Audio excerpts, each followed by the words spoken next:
तो ज्योग्राफी के पहला क्वेश्चन इसमें जो 2022 के द्वितीय पाली में जो पूछे हुए उसमें नकदी फसल और रोपण फसल में क्या अंतर होता है।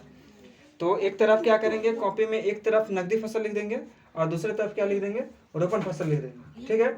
और दोनों में अंतर में क्या लिख देंगे, नकदी फसल लिख करके लिखेंगे नकदी फसल के साइड में जिस फसल को नगद पैसा पाने के लिए किया जाता है, लगाया जाता है, उसे क्या कहते हैं, नकदी फसल कहते हैं, ठीक है। और रोपण फसल क्या होता है, जिस फसल को एक बार लगाकर कई वर्षों तक उत्पादन प्राप्त किया जाता है उसे क्या कहते हैं, रोपण कृषि कहते हैं। रोपण कृषि का नकदी फसल का उदाहरण क्या क्या हो जाएगा, तो कपास हो गया, तंबाकू हो गया, गन्ना हो गया। इस खेती को किस लिए किया जाता है, ताकि इस खेती को करने के बाद क्या हो सके, जिस फसल को कर करके नगद पैसा पाने के लिए किया जाता है। नकदी फसल, नकदी फसल लिखा हुआ है, उसका पहला जो लेटर जो लिखा लगा तो लिखा न, क और द, नकद हुआ ना, मतलब वैसा फसल जिसे हम इसलिए लगाते हैं ताकि हमें क्या हो जाए, उस फसल के कट जाने के तुरंत बाद हमको क्या हो जाए, नगद पैसा प्राप्त हो जाए। अगर हम गन्ना की खेती अगर कर रहे हैं तो गन्ना क्या होगा, बिकेगा, तुरंत हमें नगद पैसा प्राप्त हो जाएगा, है ना। कपास का खेती होगा तो उसमें भी हो जाता है। तंबाकू जो बिजनेसमैन व्यापार के उद्देश्य से जो खरीदेगा तो वो भी क्या कर देगा, हमें पैसा क्या कर देगा, फौरन नगद पैसा उससे हमें प्राप्त हो जाएगा, है ना। और रोपण फसल क्या होता है, तो रोपण फसल क्या होता है, जिस फसल को एक बार लगा दिया जाता है, एक बार लगा करके कई वर्षों तक उत्पादन प्राप्त किया जाता है, उसे क्या कहते हैं, रोपण कृषि कहते हैं। जैसे चाय का हो गया खेती, कॉफी का हो गया और रबर का हो गया। इसको अगर एक बार अगर लगा दिया जाए तो उससे उत्पादन प्राप्त किया जाता रहता है, ठीक है।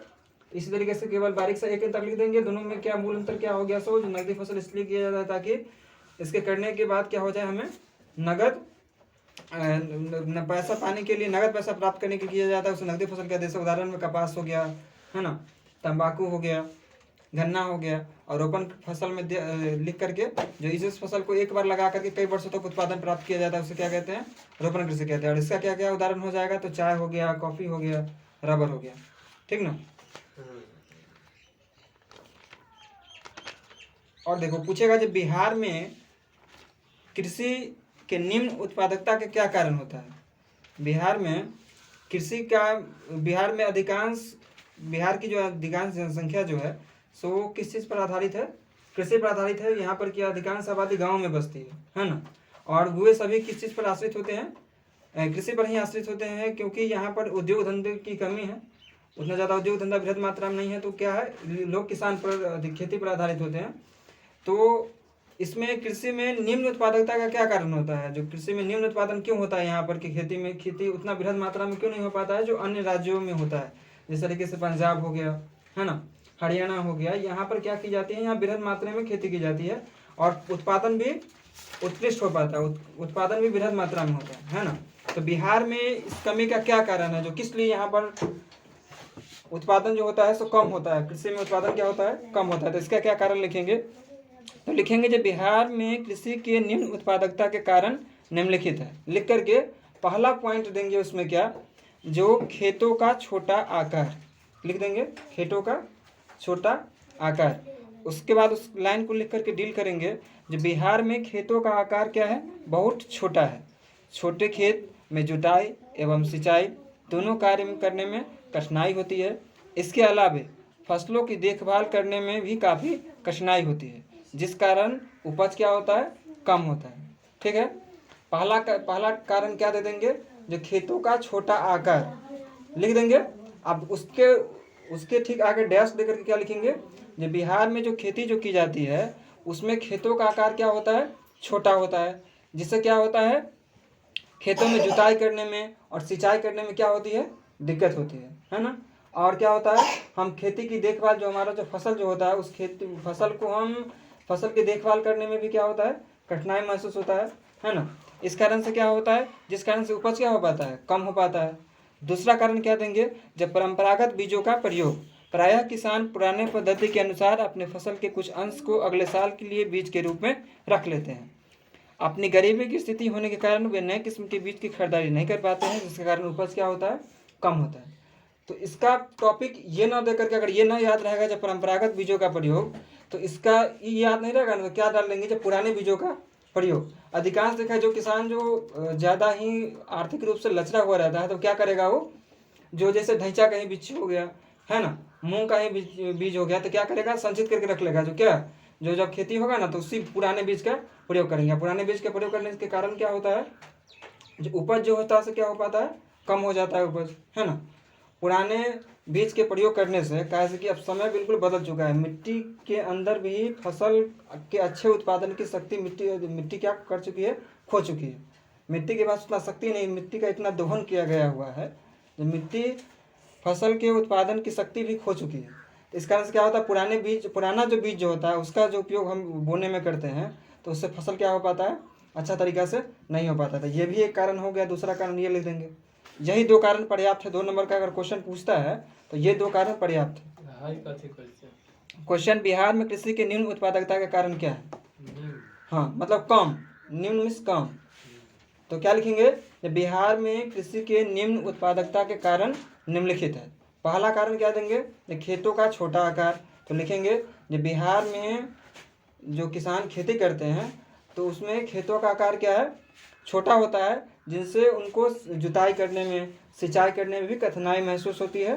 ठीक, और खेतों का आकार छोटा होने के कारण वो फसल की किसान जो है फसल की देख रेख भी अच्छे तरीके से नहीं कर पाते हैं। इस कारण भी फसल क्या हो पाता है, उपज कम हो पाता है। दूसरा कारण क्या लिखेंगे, जो पुराने बीजों का प्रयोग लिखेंगे। जो अधिकांश किसान जो कि बेहद ही गरीब तबके से आते हैं तो वे क्या करते हैं, वे किसान क्या करते हैं, जो बीजों को रख लेते हैं सहेज करके, जो पुराने बीज का है, जब फसल बोना होगा ना तो इसी बीज का प्रयोग कर लेंगे। गेहूं का भी पुराना अधिकांश जो कि गरीब नहीं खरीद पाता है नया वाला, तो क्या करता है, पुराने बीज का ही प्रयोग कर लेता है, मूंग का हो अथवा धैंचा का ही बिया जो रोप देता है बीज। तो ये होता है। तो ये किस कारण होता है, क्योंकि यहाँ पर किसान उतने ज़्यादा समृद्ध नहीं होते हैं, है ना, आर्थिक रूप से लचरे हुए रहते हैं, तो इसलिए ये कर लेते हैं। ये 2 कारण पर्याप्त है। ठीक है, सिंचाई जो बोले कहीं वो है ना लिखते जो दिन लिख ले नहीं आगे आप आगे बता रहे हैं स्वचालित मशीन की अब देखो, आप अर्थशास्त्र इकोनॉमिक्स में से बता रहे हैं। ठीक है, इकोनॉमिक्स में से बता रहे हैं। स्वयं सहायता समूह से आप क्या समझते हैं। गांव में देखिए, गांव में पता होगा जो समूह किसको कहते हैं। सो गांव में समूह होता है ना, जो 15 महिला सदस्य क्या करती है, एक साथ मिल करके क्या करती है, सप्ताह भर में 10 रुपये जमा करती है ना। और यह पैसे क्या जाता है, बैंक में जाता है, और क्या होता है, कर जाता है कुछ ना कुछ, जो कि अपनी निजी आवश्यकताओं की पूर्ति के लिए, निजी आवश्यकताओं की पूर्ति के लिए नहीं कह सकते हैं, कोई ना कोई व्यापार करने के लिए देता है, ताकि हमारा क्या हो कि जो भी नारी उससे जुड़ी हुई है उसका उत्थान हो, नारी क्या करे, आगे बढ़े। केवल निजी प्रयोग के लिए नहीं देता है। जो स्वयं सहायता समूह में जो कर्ज दिया जाता है तो इसलिए नहीं दिया जाता है ताकि हम अपने लिए एक बढ़िया सा ड्रेस खरीद लें और बढ़िया सा फ़ोन खरीद लें, है ना। वो इसलिए दिया जाता है ताकि हम कोई बिजनेस ही स्थापित करें, अपने दरवाजे पर एक अच्छा सा दुकान ही खोल ले, जिससे क्या होगा, कहीं ना कहीं कुछ ना कुछ इनकम होगा, और हम उस पैसे जो कर्ज लिए हुए हैं उसका इंटरेस्ट दे सके समय और मूलधन के साथ साथ, ताकि क्या हो सके, समय हमारा कर्ज भी सध जाए और हमारा काम भी हो जाए और हमारा एक अपना बिजनेस भी हो जाए, जिससे हम मुनाफा कमा सकें, है ना। तो पूछेगा स्वयं सहायता समूह क्या है, तो स्वयं सहायता समूह के बारे में क्या लिखेंगे, स्वयं सहायता समूह ग्रामीण क्षेत्रों में 15 से 20 व्यक्तियों का, या फिर 15 से 20 क्या लिखेंगे, महिलाओं का एक समूह होता है, जो बैंकों से लघु ऋण लेकर के, मतलब छोटा ऋण लेकर के, लघु मतलब क्या है, छोटा ऋण लेकर के पारिवारिक जरूरतों को पूरा करते हैं और गांव के विकास में अपना योगदान देते रहे। अंकित क्या कहे तुमको, स्वयं सहायता समूह ग्रामीण क्षेत्रों में क्या लिखेंगे, जो स्वयं सहायता समूह ग्रामीण में, मतलब यानी गांव में 15 से 20 महिलाओं का एक ऐसा समूह होता है जो क्या करते हैं, जो बैंकों से लघु ऋण लेकर के, लघु ऋण लेकर चुपचाप नहीं याद कर सकते, मार खा जाएगा। पढ़ा रहे हैं उस वक्त नहीं बोले, दिमाग खा जाएगा। पढ़ाई के अलावा भी कुछ ना होता है, बिना तो आराम से नहीं पढ़ सकता है। जरूरी है जो चिकर करके पढ़ेंगे तभी अब सुनेगा कोई जो हाँ पढ़ रहा है। और कितना पढ़ाई के प्रति डेडिकेटेड हो तो पता चलता है। मने पड़ेगा तुरंत ही जाने, मने में नहीं, अब मन से भी नहीं, उतना भी मन से ना, जो हाँ दिखाने के लिए नहीं पढ़ना है। पढ़ना इसलिए है ताकि हमको कुछ बेहतर करना है, इसलिए नहीं जाओ, उतना भी मन मन ना पड़े कि ऐसे हाँ पापा मम्मी आ रही है, मम्मी आ रही है, पापा आ रहे हैं, तो इसलिए हम किताब खोल करके बैठ जाएंगे। किसी दूसरे को दिखाने के उद्देश्य से नहीं पढ़ना है, हमें इसलिए पढ़ना है ताकि हमें कुछ बेहतर करना है। केयरलेस की तरह पढ़ता है, होमवर्क बना करके नहीं लाता है। तो देखो, तो क्या लिखेंगे, जो स्वयं सहायता समूह क्या है, ग्रामीण क्षेत्रों में 15 से 20 महिलाओं का एक ऐसा समूह होता है जो जिसमें क्या होता है, बैंकों से लघु ऋण लेकर के पारिवारिक जरूरतों को पूरा करते हैं और गांव के विकास में अपना योगदान देते हैं। गांव के विकास में भी अपना योगदान देते हैं, और प्लस में क्या, खुद को जो महिलाएं इनसे जुड़ी होती है वो क्या करती है, खुद को सशक्त बनाने का क्या करती है, प्रयास करती है। क्या करती है, जैसे बैंक से लघु ऋण ले ली है ना, 50,000 रुपये का, 60,000 रुपये का, 1,00,000 रुपये का ऋण आता है। वो क्या हो जाता है, जो 15-20 महिलाएं उसमें आवंटित हो जाता है, छोटा छोटा रकम लेती है सभी महिलाएं, और क्या करती है, कोई ना कोई व्यापार करने के उद्देश्य से लेते हैं, है ना।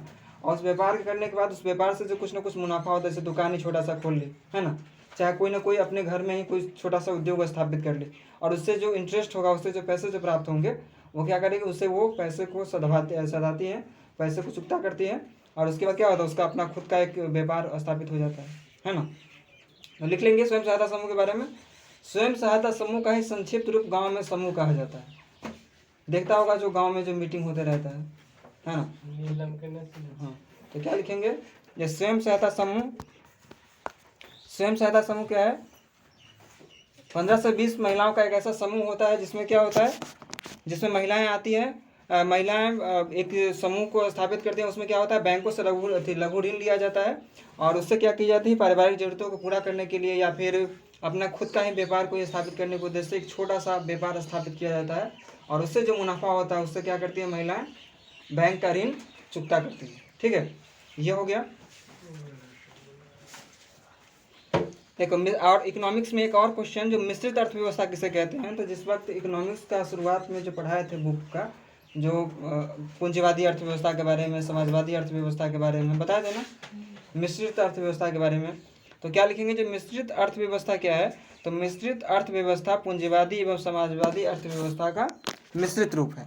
ठीक है, पूंजीवादी अर्थव्यवस्था और समाजवादी अर्थव्यवस्था के मिश्रित रूप को क्या कहते हैं, मिश्रित अर्थव्यवस्था कहते हैं। ठीक है, कौन कौन सी अर्थव्यवस्था, पूंजीवादी अर्थव्यवस्था और समाजवादी अर्थव्यवस्था के मिश्रित रूप को क्या कहते हैं, मिश्रित अर्थव्यवस्था कहते हैं।